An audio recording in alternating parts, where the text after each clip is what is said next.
What if owning something didn't actually mean you control it? Take a moment to think about that idea. It sounds strange, doesn't it? We grow up with a simple, intuitive understanding of ownership. If you own a book, you can read it, lend it to a friend, or even use its pages for kindling. If you own a car, you decide where to drive it, who can borrow it, and when to sell it. This direct link between possession and control feels natural. It's the foundation of how we interact with the world around us. This fundamental concept is something we rarely question, because it seems so obvious and so deeply ingrained in our daily lives and our legal systems. But what if that fundamental assumption is no longer true? What if the very definition of ownership is quietly changing right under our noses? In our modern, highly digital, and interconnected world, the lines have become blurred. You might think you own the money in your bank account, but your access can be restricted, frozen, or even seized by the institution holding it. You believe you own the digital movie you purchased, but you're often just buying a license to watch it under specific conditions set by a corporation. If that company decides to change its terms or shut down its service, your access can simply vanish into thin air. This shift creates a new, unsettling reality. The things we believe we own are often just conditional permissions granted by a third party. We are living in an age of delegated ownership, where our control is not absolute but is instead dependent on the rules, stability, and goodwill of large, centralized institutions. These institutions, be they banks, tech giants, or governments, act as intermediaries for nearly everything of value. They can change the rules of the game at any time, often with little or no warning. This subtle but profound change has massive implications for our financial freedom, our security, and our autonomy in the 21st century. Many people are now starting to wake up to this uncomfortable truth. They are realizing that their ownership is more fragile than they ever imagined. The sense of security that once came from holding a title or a bank statement is eroding as the conditions of that ownership become more complex and less certain. This growing awareness is precisely why a new conversation is emerging, a conversation about regaining control. And at the very heart of that conversation is a groundbreaking technology called Bitcoin. It forces us to ask a critical question. Is there a better way to own things in a digital world? So, how does Bitcoin fit into this changing landscape of property rights? To understand its role, we first need to see it for what it truly is: a new form of digital property. Unlike the digital goods we are used to, like an ebook and online account, Bitcoin was designed from the ground up to mimic the properties of physical ownership in a purely digital realm. It was created to solve the exact problem of conditional ownership that has become so common today. Bitcoin offers a system where you, and only you, can exercise ultimate control over your assets, without needing to ask for permission from any bank, corporation, or government. This essay will guide you through this revolutionary concept, starting from the basics. We will begin by exploring what property used to mean throughout history. We will look at how the direct link between ownership and control provided a powerful sense of security, whether it was owning a piece of land, a physical tool, or a gold coin. This historical context is crucial for understanding just how much has changed in our modern world.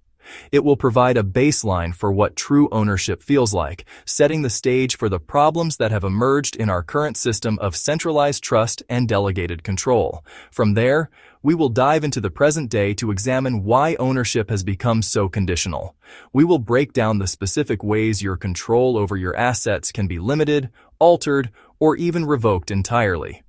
We'll discuss how the value of your money can be diluted without your consent, how your accounts can be frozen based on changing regulations, and how the digital services you rely on can disappear overnight. This section will make it clear that the problem isn't theoretical. It's a practical reality affecting millions of people every single day, whether they are aware of it or not.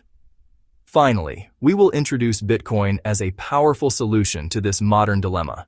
We will explain in simple terms how Bitcoin works, focusing on the 3 key features that make it a unique form of property.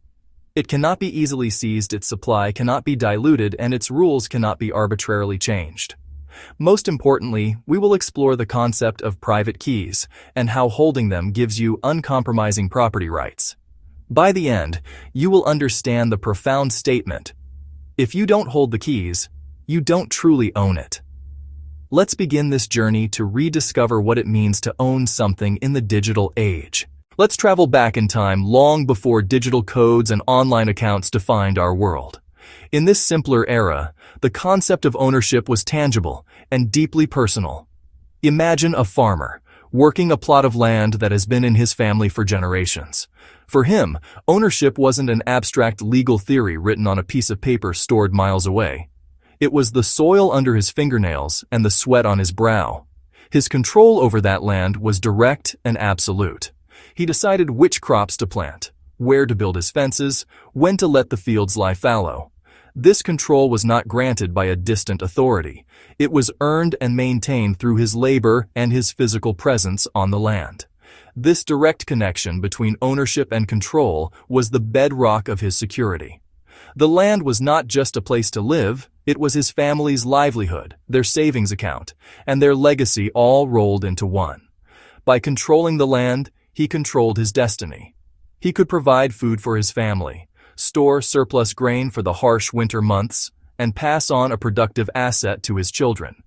His ability to defend his property, to stand at its border and say, "This is mine," was the ultimate guarantee of his economic freedom. His security wasn't dependent on a fluctuating stock market or a bank's solvency. It came from the earth itself and his undeniable dominion over it. Of course, his ownership wasn't entirely without challenges. A powerful lord, a neighboring kingdom, could try to seize his land by force. But this threat was also physical and direct. He could see his adversary coming and could organize with his neighbors to defend their collective property. The rules were simple and understood by everyone. Possession was the strongest evidence of ownership. If you occupied the land, worked it, and defended it, it was considered yours. This form of property right was intuitive and visceral. It didn't require complex legal contracts or digital authentications. It required presence, work, and the will to maintain control over a physical space. This historical example of land ownership highlights a fundamental principle we have started to forget. True ownership is rooted in control. The farmer's power came from his ability to make decisions about his property without asking for permission. He was the sovereign ruler of his small domain. This autonomy provided a powerful sense of security that is becoming increasingly rare in our modern world. Understanding this foundational idea of direct physical control is the first step to recognizing how drastically the meaning of ownership has been diluted over time, leading us to the fragile, conditional arrangements we so often accept as normal today. Now, let's leave the farm and walk into the village to visit the blacksmith. Her world is not one of sprawling fields, but of fire, iron, and skill. Her most valuable possessions are her tools: a heavy anvil, specialized hammers, sturdy tongs, and bellows. Just like the farmer's land, her ownership of these tools is direct and unambiguous. She holds them in her hands every day. She knows their weight, their balance, their unique imperfections. They are not just objects. They are extensions of her will, instruments through which she transforms raw material into useful goods for her community. Her control is absolute. This control is the source of her economic independence and security. With her tools, she can create horseshoes, plowshares, nails, and hinges. Her ability to work is tied directly to her possession of these tools. No one can tell her she cannot use her hammer or fire up her forge. As long as she owns her tools, she owns her means of production. This gives her the freedom to set her own hours, choose her clients, and determine the price of her labor. Her security isn't found in a pension plan or an employment contract, but in the tangible, productive assets she keeps within the four walls of her workshop. The concept of her property is simple to prove. If someone were to question who owned the anvil, the answer was obvious: the person using it every day to shape the metal.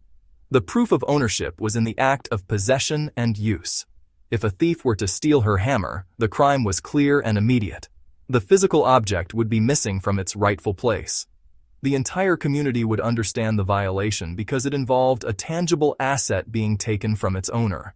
There was no need for a central registry or a digital certificate to validate her claim. The tools were in her workshop, under her control, and that was all the proof she needed. This example of the blacksmith and her tools reinforces the historical link between ownership, control, and security. Her tools were her capital, and her direct possession of them ensured her autonomy. She didn't have to worry about a distant corporation deactivating her software license or a service provider changing the terms of use. Her property was real, it was physical, and it was hers to command. This form of ownership, based on tangible possession, created a robust and resilient foundation for individual prosperity. It stands in stark contrast to the modern world, where our most valuable tools are often digital and held at the discretion of others. Let's expand our view from the village to the wider world of trade and commerce. Consider a merchant in the age of sail, traveling between distant ports. His wealth is not tied to land or a workshop, but is portable and universally valued. He deals in gold and silver coins. For this merchant, ownership is once again defined by direct physical control. The gold coins in his strongbox are his property in the most profound sense. He can hold them, weigh them, bite them to test their purity. Their value is intrinsic, not from a government decree or a bank's promise, but from the metal itself, its scarcity, durability, and universal appeal. This form of money provided the merchant with incredible security and freedom. As long as he could protect his coins, he could conduct business anywhere in the known world. A gold coin from one kingdom was just as valuable in another, regardless of the local ruler or language. This made his wealth borderless and resistant to political turmoil. If a king devalued his own currency by mixing it with cheaper metals, the merchant's pure gold coins would retain their purchasing power. He was not subject to the monetary policies of any single authority. His wealth was secured by the laws of physics and chemistry, not the whims of politicians.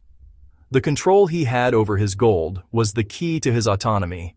He decided when to spend it, where to store it, and with whom to trade it. There was no financial intermediary needed to approve his transactions. He could settle a deal with a handshake and a transfer of coins, with no settlement period, no transaction fees to a third party, and no possibility of a chargeback. This peer-to-peer nature of physical cash transactions gave him a level of financial sovereignty that is almost unimaginable today. His property was his to command, and this power enabled the flourishing of global trade long before the invention of international banking networks. This historical view of money as a physical bearer asset is crucial to understanding what has been lost. The merchant's gold was ownership in its purest form, decentralized, permissionless, and censorship-resistant. He didn't need to prove his identity or justify the source of his funds to use his own money. The very act of possessing the coins was proof of his right to spend them. This principle, that he who holds the asset controls it, was the unquestioned foundation of commerce for thousands of years. It highlights the dramatic shift to our modern financial system, where our money is no longer a tangible asset we hold, but a digital liability on a bank's ledger. Across all these historical examples, the farmer's land, the blacksmith's tools, and the merchant's gold, a single powerful theme emerges. Physical possession was the clearest and most definitive form of ownership. The ability to touch, hold, and directly control an asset was the ultimate proof of one's claim to it. This wasn't just a matter of legal tradition. It was a practical reality grounded in the physical world. If you held something in your hand or stood upon it, your dominion over it was self-evident. This direct possession eliminated the need for complex layers of verification or trust in distant third parties. The owner and the property were in the same place at the same time. This principle created a clear and intuitive boundary between what was yours and what was not. For the farmer, the boundary was the fence around his field. For the blacksmith, it was the walls of her workshop. For the merchant, it was the lock on his strongbox. Breaching these boundaries was a clear and universally understood violation. Theft was not an abstract concept involving database entries or fraudulent transfers. It was the physical act of taking something that someone else possessed. This clarity made property rights easier to understand and defend, both for the individual and for the community as a whole. Furthermore, physical possession empowered the owner with total autonomy over their property. The owner was the sole authority on how the asset could be used, transferred, or destroyed. The farmer did not need to submit a land use application to a zoning board to decide whether to plant corn or wheat. The blacksmith did not need to update her software to keep using her hammer. The merchant did not need a bank's approval to pay a supplier. This sovereignty was the essence of true ownership. It meant that your property served your interests, and your interests alone, without interference or the need for external permission. This direct physical model of ownership provided a robust form of security. While physical assets could be stolen or destroyed, the threats were also physical and often localized. An owner could take concrete steps to mitigate these risks, building stronger fences, hiring guards, or hiding their valuables. They were in control of their own security. The fate of their property was not tied to the stability of a remote server, the solvency of a financial institution, or a sudden change in a platform's terms of service. The responsibility and the control rested squarely with the owner, creating a powerful and resilient system of personal property rights. While physical possession was the cornerstone of historical property rights, it wasn't the entire story. As societies grew more complex, systems were developed to formalize and protect these rights on a larger scale. This is where institutions came into play: courts, governments, titles, and deeds. Their primary role was not to grant ownership, but to recognize and defend the ownership that already existed: possession and use. A legal title to a piece of land, for instance, was essentially a public record that affirmed the farmer's claim, making it easier to resolve disputes without resorting to violence. These institutions provided a crucial service. They scaled trust. Instead of every individual having to personally defend their property against all potential challengers, the community, through its government and legal system, agreed to a common set of rules. Courts were established to adjudicate disagreements over property boundaries and inheritance. A sheriff or local authority was empowered to enforce these judgments, returning stolen goods or evicting trespassers. This institutional layer added a powerful network effect to property rights, making them more secure and predictable for everyone. It allowed society to move from a system where might makes right to one where right has might. However, it is essential to understand the original function of these institutions. They were meant to be referees, not rulers. Their purpose was to enforce the property rights of individuals, not to become the ultimate source of those rights. The legal title was a representation of the farmer's ownership. It was not the ownership itself. The real ownership still resided in the farmer's control and use of the land. The piece of paper was a powerful tool for defense, but it was secondary to the physical reality it described. The system worked because the institutions were seen as protectors of pre-existing natural rights of possession. This balance is where the historical model differs so profoundly from our current situation. Over time, the role of these intermediary institutions has expanded dramatically. The title has in many ways become more important than the property it represents. The institution is no longer just a referee but an active participant that can change the rules of the game. The legal document, once a shield for the owner, can now be used as a lever to exert control, impose conditions, or even revoke ownership. Understanding this original limited role of institutions is key to seeing how their modern expanded power has fundamentally altered what it means to own something. In the modern world, the most common way we hold our money is in a bank account. We see a number on a screen or a statement and believe it represents our wealth, held securely for us. But this is a fundamental misunderstanding of how the banking system works. When you deposit money into a bank, you are not storing your property in a digital vault. You are, in fact, making an unsecured loan to the bank. The money is no longer legally yours. In its place, you receive a promise from the bank, an IOU, that they will give you your money back when you ask for it. You have exchanged ownership for a claim on a liability. This distinction is not just a minor technicality. It has profound consequences for your control and security. Because the bank legally owns the money you deposited, it has the authority to decide if and when you can access it. They can impose daily withdrawal limits, blocking you from accessing large sums of your own cash. They can freeze your account based on a suspicion of unusual activity, a government order, or an internal mistake, leaving you without access to your funds for days or weeks. In a bail-in scenario, as we have seen in countries like Cyprus, the bank can even legally seize a portion of its depositors' funds to save itself from insolvency. Your ownership is conditional on the bank's stability and its willingness to honor its promise. Think about what this means in practice. You are not the true owner of the money in your bank account. You are merely a creditor. The bank is your debtor. Your ownership is a relationship of trust with a third party, and that trust can be broken. The rules governing that relationship are defined in a lengthy terms of service agreement that you likely never read, and those rules can be changed by the bank at any time. You are playing a game on their field, by their rules. This is a far cry from the merchant's gold, where possession was absolute proof of ownership and control was total. This system of delegated ownership has become so normal that we rarely question it. We accept the risk of frozen accounts, transaction censorship, and institutional failure as a standard cost of convenience. We have traded the sovereignty that comes with direct possession for the perceived safety of a regulated intermediary.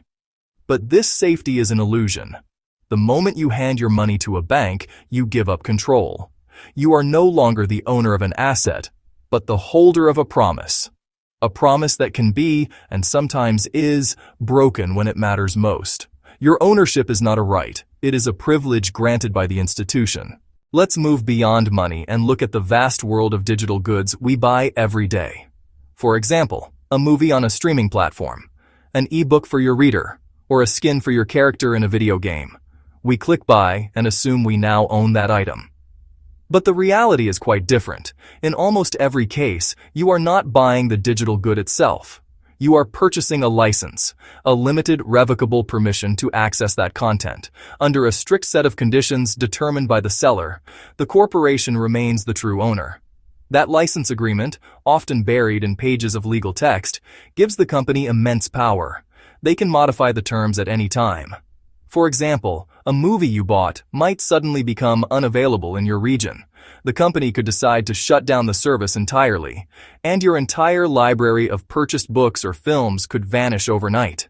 With no recourse, you don't own the digital file. You only have access to it through the company's proprietary platform. If that platform goes away, so does everything you thought you owned. This model of conditional ownership is particularly clear in online gaming.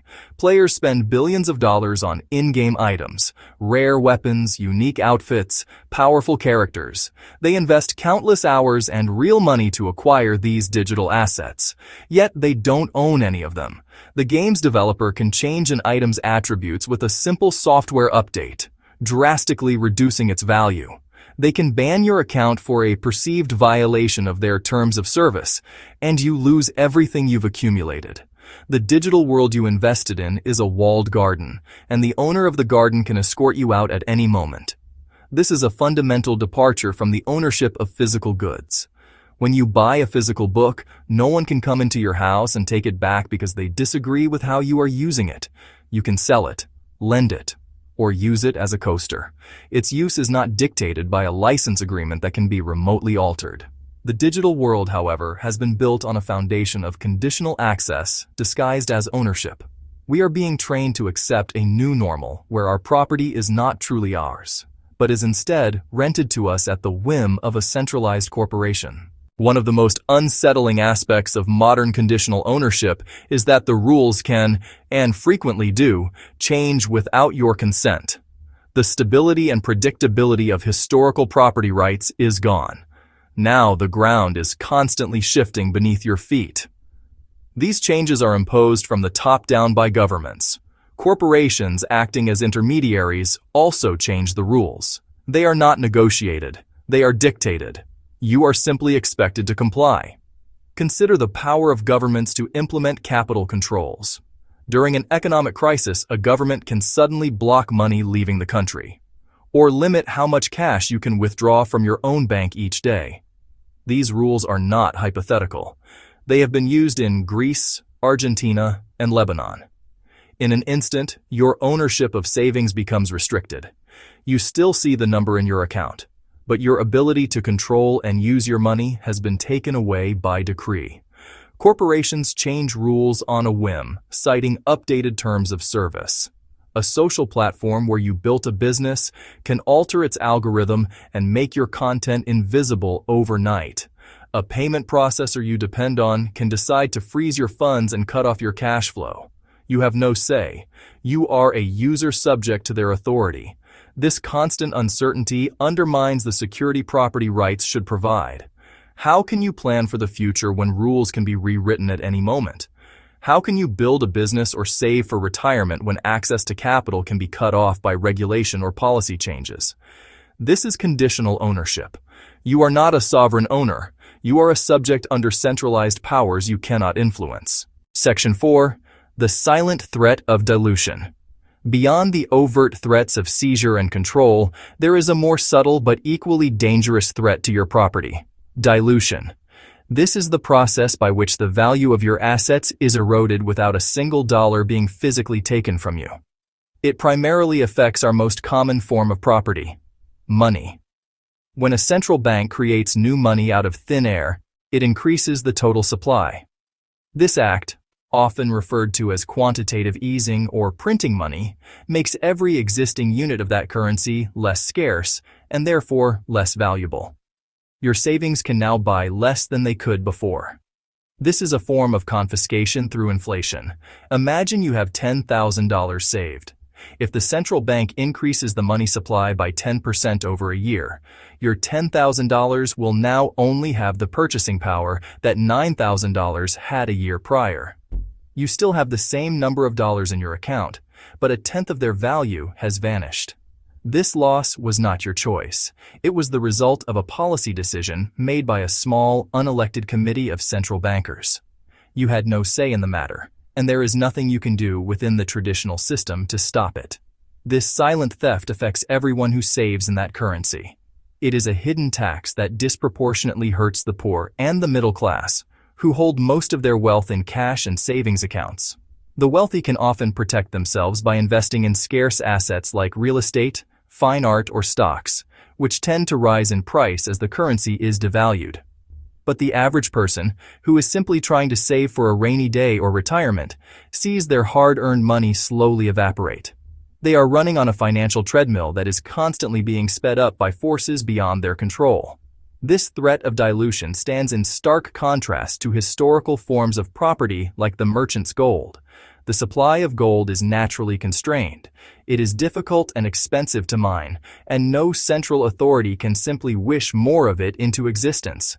Its scarcity is what has made it a reliable store of value for millennia. Our modern fiat currency system has abandoned this principle. It has given governments and central banks the power to dilute the value of our property at will. This makes true, long-term savings a nearly impossible task and ensures that our ownership is perpetually conditional on the monetary policy of the day. Section 5.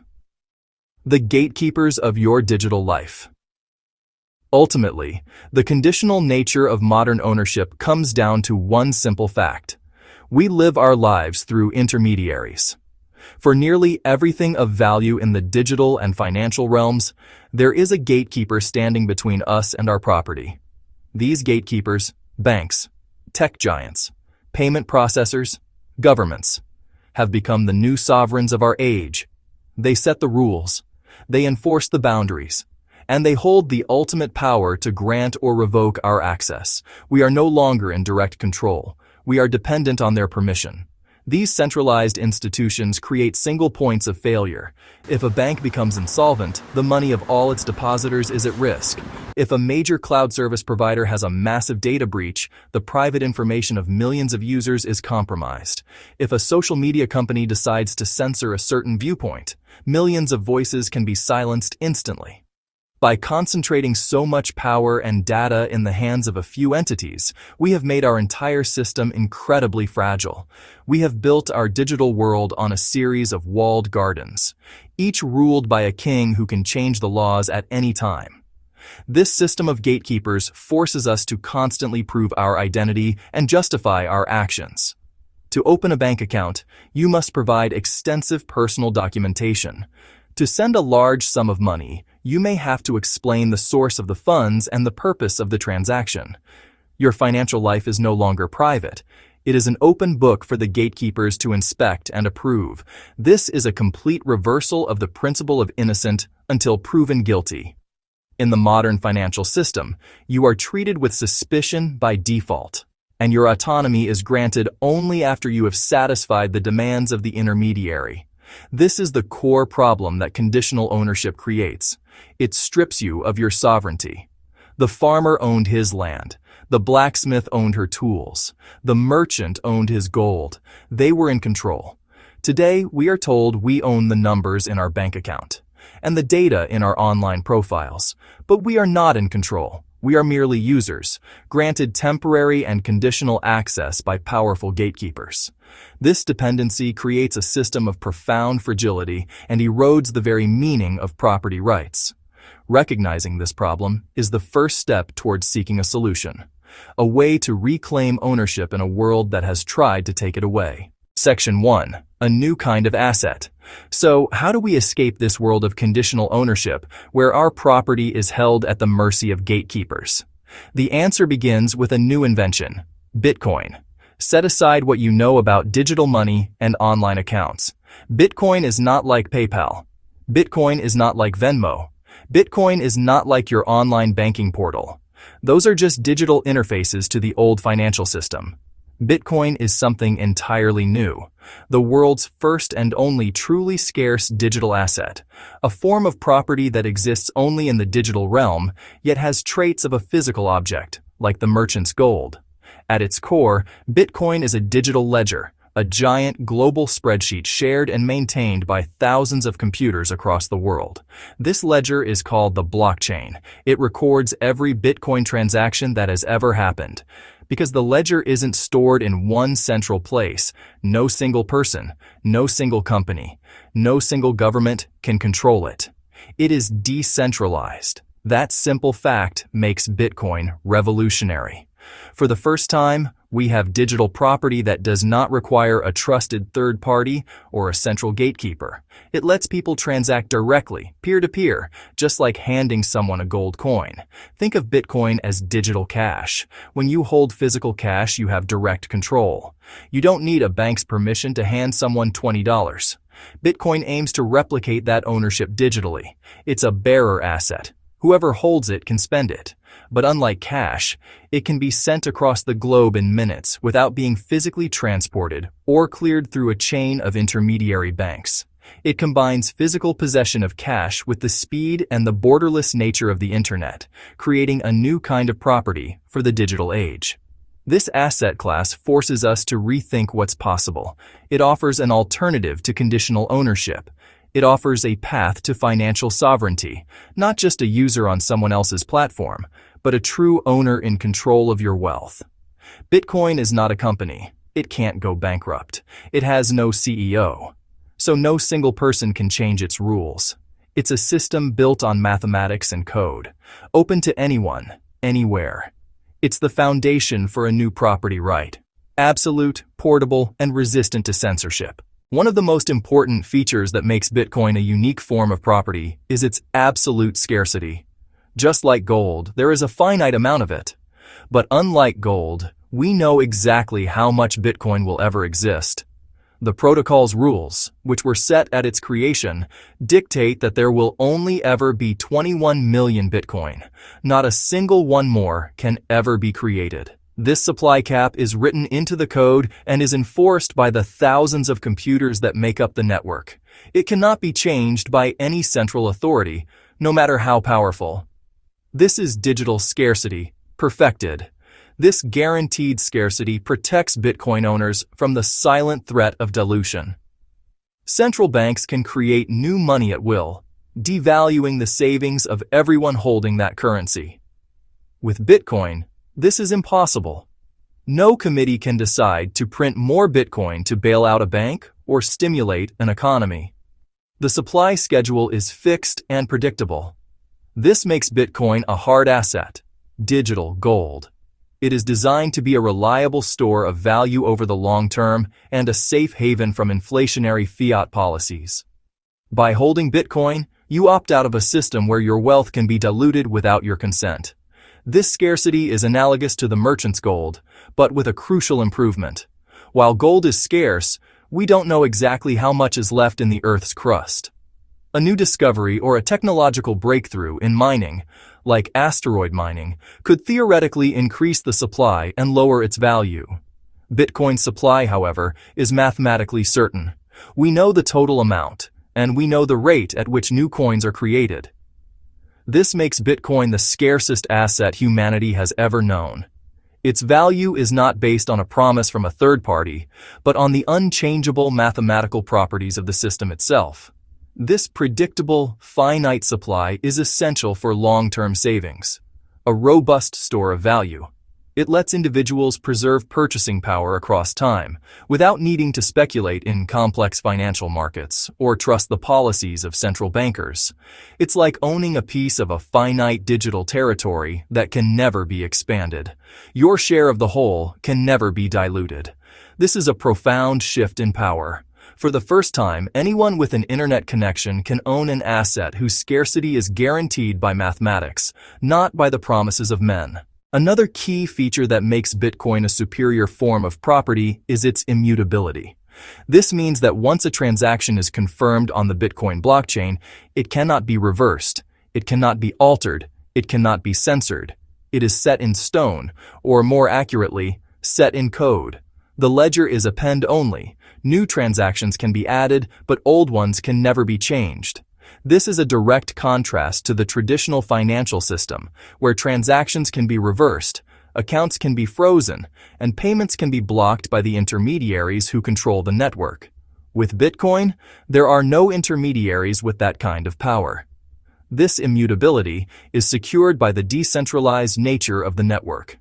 For a transaction to be added to the blockchain, it must be validated and agreed upon by the network's participants through a process called proof of work. To alter a past transaction, an attacker would have to redo all the computational work that has been done since that transaction, and do it faster than the entire global network combined. This is a task so expensive and difficult that it is considered practically impossible. This provides an incredible level of security and finality to every transaction, similar to the finality of a cash payment, but on a global scale. This system operates based on a set of rules that are enforced by consensus, not by a ruler. The rules of the Bitcoin protocol are transparent and open source for anyone to inspect. The 21 million supply cap, the process for validating transactions. To change these core rules would require the overwhelming agreement of the network's users, developers, and miners. No single entity can force a change upon the network. This creates a neutral, predictable, and stable platform for property. The rules of the game are known in advance and cannot be changed arbitrarily by a powerful gatekeeper who wants to tilt the game in their favor. This is a fundamental departure from the world of conditional ownership. The terms of service for your bank account, your social media profile, can be rewritten overnight by a corporate legal team. The regulations governing your money can be changed by a government decree. Bitcoin, on the other hand, provides a stable foundation. It is a system of property rights governed by mathematics and voluntary consensus, not by the whims of a powerful few. This creates a level playing field where the rules are the same for everyone, regardless of their wealth, status, or location. It's a system of rules without rulers. We've talked about Bitcoin's scarcity and its immutable rules, but how do you actually own and control it? This brings us to the most crucial concept, the private key. A private key is a long, secret string of numbers and letters. It is the key to your digital strongbox on the Bitcoin blockchain. If you have the private key associated with a specific amount of Bitcoin, you, and only you, have the power to spend it. It is the digital equivalent of having the merchant's gold coin in your physical possession. The private key is what grants you absolute control. This is where the famous saying, "Not your keys, not your coins," comes from. If you buy Bitcoin on an exchange and leave it there, you do not truly own it.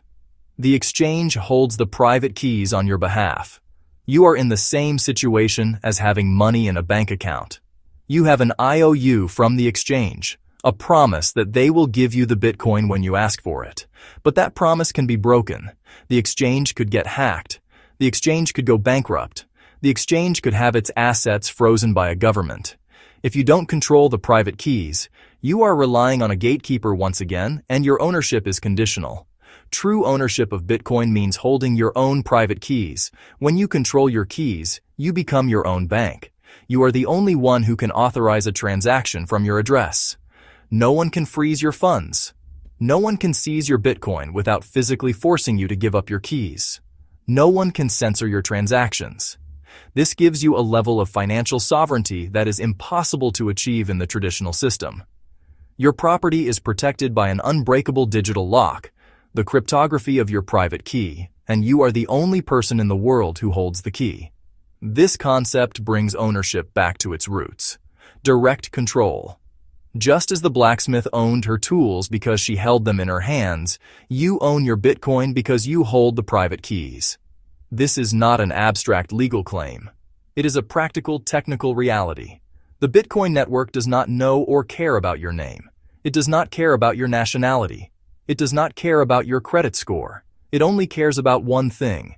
Does the transaction have a valid digital signature, which can only be created with the correct private key? If it does, the transaction is valid. The key is the property right. Section 5. Your keys, your Bitcoin.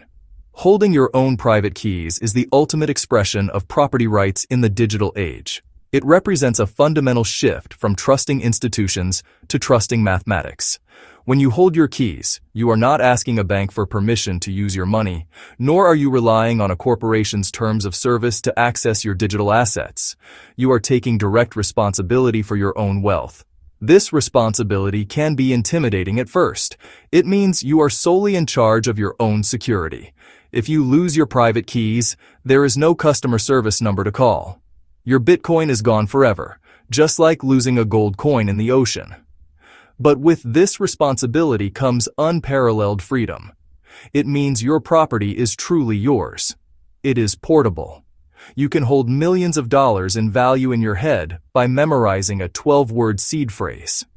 You can cross any border in the world with your wealth without anyone knowing. It is censorship resistant. You can send value to anyone, anywhere, for any reason, and no one can stop the transaction. It is seizure resistant. As long as your keys are kept secret, no government can confiscate your assets without your compliance. This is a level of ownership that has never been possible before.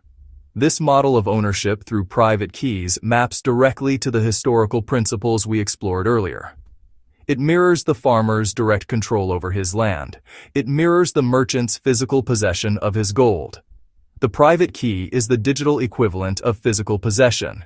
It proves ownership not through a piece of paper, not through a database entry in a bank's server, but through direct cryptographic control. It removes the need for trusted intermediaries and replaces them with a system where you are the sovereign ruler of your own financial domain. This is not a promise of ownership. It is the real thing. In a world where ownership has become increasingly conditional, Bitcoin offers a powerful alternative. It reestablishes the direct link between possession and control. It provides a way to own property that is scarce, censorship-resistant, and globally accessible. By understanding the power of private keys, you understand the core innovation of Bitcoin. It is a system designed to return power to the individual, allowing you to declare with absolute certainty, "These are my keys, and therefore, this is my Bitcoin." This is the essence of true digital property. Section 1. The first owner. We have seen how holding private keys gives you absolute control over your Bitcoin, making it a powerful form of digital property. But this raises a fundamental question. Where does Bitcoin come from in the first place? How does it enter circulation? And who is its very first owner? In the traditional world, new money is created by central banks and injected into the system through financial institutions. New property, like land, is often claimed from a sovereign entity or inherited from a previous owner. In all these cases, ownership begins with a central authority or a prior claim. Bitcoin, however, introduces a radically new method for creating property from scratch. This process is called mining. Bitcoin mining is how new Bitcoins are created and how all transactions are secured and validated on the network. It's a decentralized and competitive process that anyone with the right hardware and electricity can participate in. Miners are the bookkeepers of the Bitcoin ledger. They gather up all the new transactions that have been broadcast to the network, organize them into a block, and then compete to be the one to add that block to the official blockchain. This process ensures that every Bitcoin has a clear and transparent origin, one that doesn't rely on any central issuer or authority. To be successful, a miner must solve a complex mathematical puzzle. This puzzle is difficult to solve but easy for others on the network to verify. The first miner to find the solution gets the right to add their block of transactions to the chain. As a reward for their effort and the energy they expended, they receive two things: all the transaction fees from the block they included, and a special reward of newly created Bitcoin. This reward, known as the block subsidy, is how all new Bitcoin enters existence. It is the very first transaction of a Bitcoin's life, paid directly to the miner who did the work. This mechanism is ingenious because it solves the problem of initial distribution without a central party. The first owner of a new Bitcoin is not a bank or a government, but the miner who proved they expended real-world resources, computational power and energy, to secure the network. They earned their property through verifiable work. This creates a form of ownership that is fundamentally different from any that came before it. It's not granted by a king or printed by a bank. It is generated through a transparent, competitive, and permissionless process. It is ownership born from a pure contribution of work. Section 2. Proof of work, digital labor. The mathematical puzzle that miners must solve is the heart of Bitcoin's security model, and it's known as proof of work. To claim the reward, a miner must prove to the rest of the network that they have performed a significant amount of computational work. This work involves their specialized computers running trillions of calculations per second, trying to find a specific random number. It is a brute force guessing game, and the only way to increase your chances is to do more work, to expend more computational energy. This process is like a digital lottery, where your tickets are purchased with electricity. This work anchors the digital world of Bitcoin to the physical world of energy. By requiring miners to expend real-world resources, proof of work makes cheating prohibitively expensive. To alter the blockchain or create counterfeit Bitcoins, an attacker would need more computational power than the entire honest network combined, an astronomical and economically irrational feat. This digital labor gives the blockchain its immutability and makes Bitcoin ownership secure. The history of the ledger is protected by a wall of expended energy. Let's draw a parallel to historical examples. The farmer's claim to land was strengthened by labor, sweat and effort tilling the soil and raising crops. The blacksmith's ownership of her tools was proven by daily work in the forge. Similarly, a Bitcoin miner's claim to new Bitcoin is legitimized by digital labor. They are not given Bitcoin for free. They earn it by contributing a valuable service to the network, securing the ledger and validating transactions for all users. Proof of work is the verifiable receipt of that contribution. Earning ownership through work is an ethically powerful principle. It ensures new property is a reward for tangible value, not an arbitrary act. The process is transparent, and the rules are the same for everyone. Anyone, anywhere, can set up a mining rig and start competing to earn Bitcoin. They do not need to ask for permission from any government or corporation. They simply need to do the work. This creates a system of property generation that is inherently fair, open, and based on merit, not on privilege or position. One of the most profound aspects of ownership created through mining is that it comes with no counterparty. When you receive money from your employer is the counterparty. The money comes from their account. When you take out a loan, the bank is the counterparty. In almost every financial interaction, there is another person or institution on the other side of the transaction, which creates a chain of dependencies and potential risks. But when a miner successfully adds a block to the blockchain, the new Bitcoin they receive is generated directly by the protocol itself. It is created out of thin air, according to the rules of the system. This means that the miner's new Bitcoin has no history. It was not previously owned by anyone else. It is a completely clean, unencumbered asset. There is no counterparty who can later claim the transaction was a mistake or fraudulent. There is no prior owner whose history might bring unwanted scrutiny. This is a form of property creation that is truly novel. The ownership is absolute from the very first moment of its existence. The miner's claim is not against another entity but is a direct claim on a new asset produced by the network as a whole, as a reward for their service. Think about the implications of this. Every other form of property carries some form of baggage or history. A piece of land may have a long and disputed chain of title. A used car has a history of previous owners and potential hidden problems. Even the money in your bank account has a history, and its transfer can be flagged or reversed. Bitcoin created through mining bypasses all of this. It is born without a past.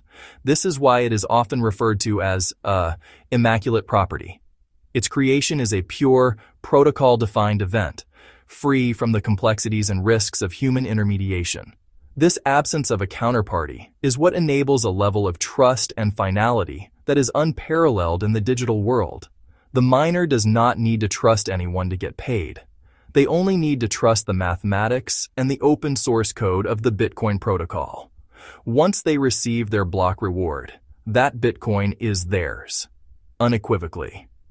This eliminates a massive layer of risk and complexity that is inherent in all other financial systems. It creates a foundation of property that is not based on trust in other people or institutions, but on the verifiable and predictable rules of a decentralized network.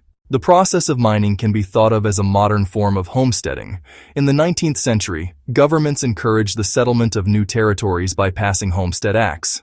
These laws allowed a person to claim a piece of undeveloped land by living on it, cultivating it, and improving it. They were granted ownership not by purchasing the land, but by mixing their labor with it. They were turning a wild, untamed frontier into a productive asset. This principle of establishing ownership through productive work on an open frontier is a powerful analogy for what Bitcoin miners do. Bitcoin miners are homesteading on a new digital frontier. The land is the finite space in the blockchain, and the labor is the proof of work they perform. By expending energy and computational power, they are taming the frontier, organizing transactions, securing the network, and making it a safe and predictable environment for everyone. In exchange for this productive work, they are granted a title to a piece of this new digital territory. Newly created Bitcoin. They are the pioneers of the digital age, claiming property on a continent of pure information by being the first to work it. This concept of digital homesteading is crucial for establishing a just and legitimate foundation for property.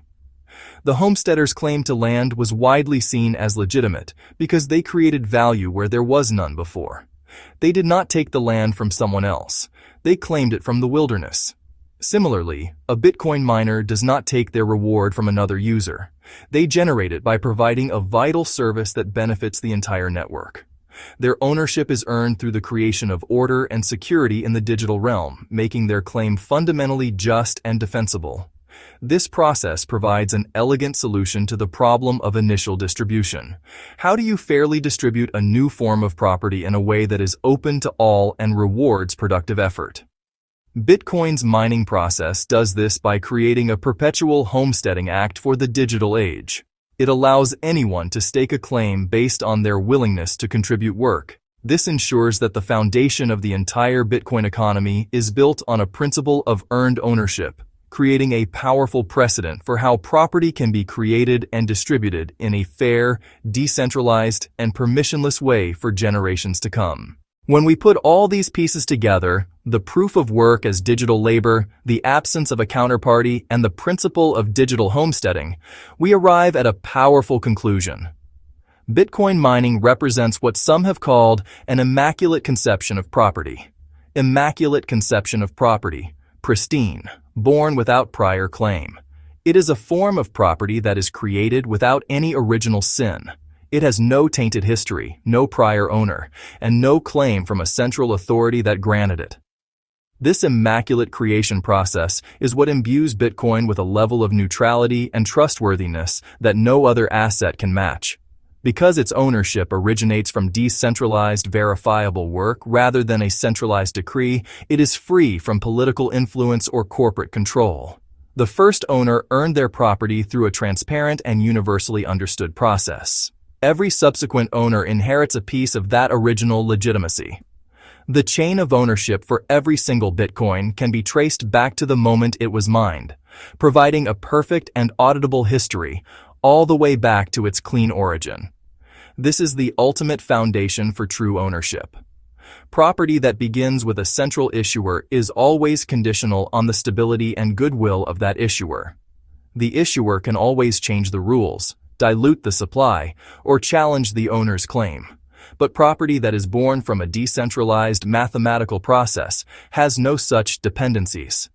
Its rules are fixed, its supply is known, and its ownership is established through an objective, verifiable process.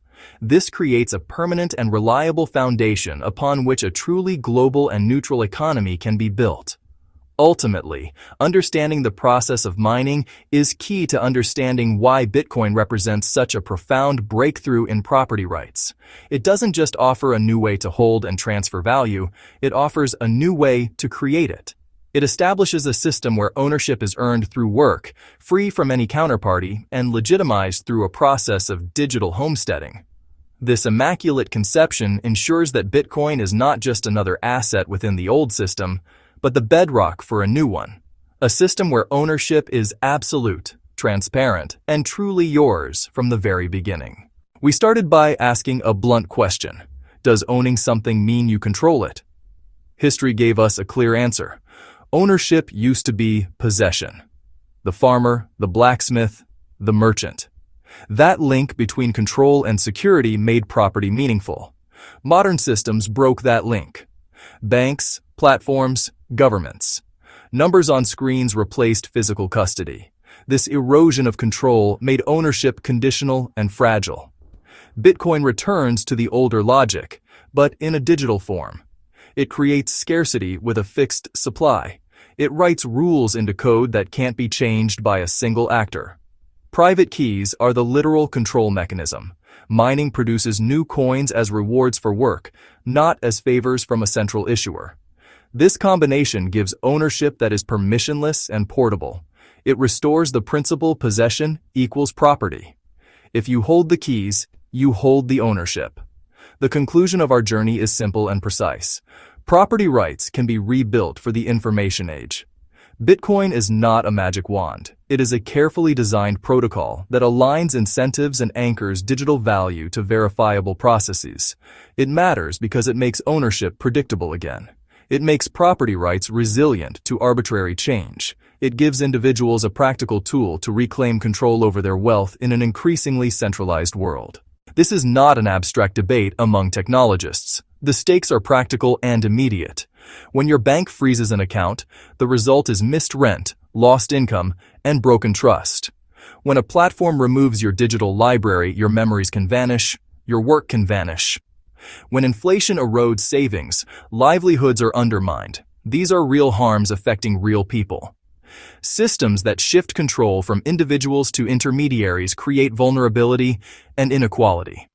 Recognizing this is the first step to acting differently. Bitcoin offers concrete remedies for many of these problems. It cannot be inflated by a central bank.